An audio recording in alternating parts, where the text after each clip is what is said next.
அப்படின்னா அவங்க எப்படி அழுவாங்க தெரியுமா? ரொம்ப கஷ்டமா இருக்கும். அப்போ அந்த மகன் பக்கத்துல அழுதுகிட்டே வர்றாங்க ஏசப்பா, இது அழுதுகிட்டே வர்றாங்க. யாரு? ஏழை விதவை பெண். சொல்லுங்க. அப்போ அந்த அழுகையை யார் பார்த்தது? ஏசப்பா பார்த்த உடனே எந்த இடத்துக்கு வந்தா தெரியுமா? பாறை எந்த இடத்துல இருக்கோ அந்த இடத்துல ஏசப்பா நடந்து வந்துட்டு அவங்க அந்த அம்மாவை பார்த்துட்டு என்ன சொல்லிருப்பாரு நினைக்கிறீங்க? மகளே அழாதே. சொல்லுங்க. அழாதே என்று சொல்லி. ஏன்னா ஏசப்பா மனதுருகி. சொல்லுங்க. அந்த வசனத்துல இருக்கு ஏசப்பா மனதுருகினார். சொல்லுங்க. அந்த தாயினுடைய கண்ணீரை பார்த்து மனதுருகினாரு. இப்ப மனதுருக்கம் என்ன தெரியுமா? இப்போ மற்றவங்க ஒரு படுற கஷ்டத்தை தான் படுற மாதிரியே நினைக்கிறதா மனதுருக்கம். இப்ப நிறைய பேர் கை இல்லாம இருக்கிறாங்க, கால் இல்லாம நடக்கிறாங்க, கஷ்டப்படுறாங்க.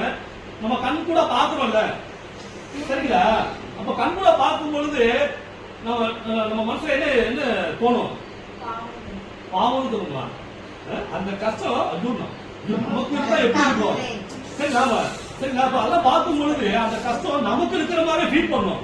இப்படி ஃபீல் பண்றவங்க தான் யாரு? ஏசப்பா. சரிங்களா? இப்ப மற்றவருடைய கஷ்டத்தை தான் கஷ்டம் போல நினைச்சுக்கிட்டு தான் ஏசப்பா எல்லாருக்கிட்டையும் இரக்கம் காமிப்பாரு, எல்லாருக்கிட்டையும் அன்பு வைப்பாரு, எல்லாருக்கும் உதவி செய்வாரு. சரிங்களா? இப்படிப்பட்ட மனதுடையவர்கள தான் நம்ம இருக்கணும். சரிங்களா? ஏன்னா நாம யாருடைய பிள்ளைகள்? ஏசப்பாவுடைய பிள்ளைகள். அப்ப ஏசப்பாவுடைய பிள்ளைகள் யார் மாதிரிதான் இருக்கணும்? ஏசப்பா மாதிரி தான் இருக்கணும். ஏன்னா அவருடைய சாயலால தான் நாம உண்டாக்கப்பட்டிருக்கிறோம். அப்போ அவருடைய சுபாவமும் நமக்குள்ள கண்டிப்பா இருந்தே ஆகணும். சரிங்களா? அப்போ இந்த சுபாவம் நமக்கு வேணும். யார பார்த்தாலும் நம்ம என்ன பண்ணணும்? இரக்கம் கொடுக்கணும், இரக்கம் காமிக்கணும், அன்பு காட்டணும். சரிங்களா? இதெல்லாம் எல்லாமே செய்வீங்களாப்பா? கண்டிப்பா. கஷ்டப்படுறவங்க மேல நாம என்ன பண்ணணும்? உதவி செய்யணும். கஷ்டப்படுறவங்களுக்கு நம்ம இரக்கம் காட்டணும். சரிங்களா? அப்போ ஏசப்பா என்ன பண்ணாரு?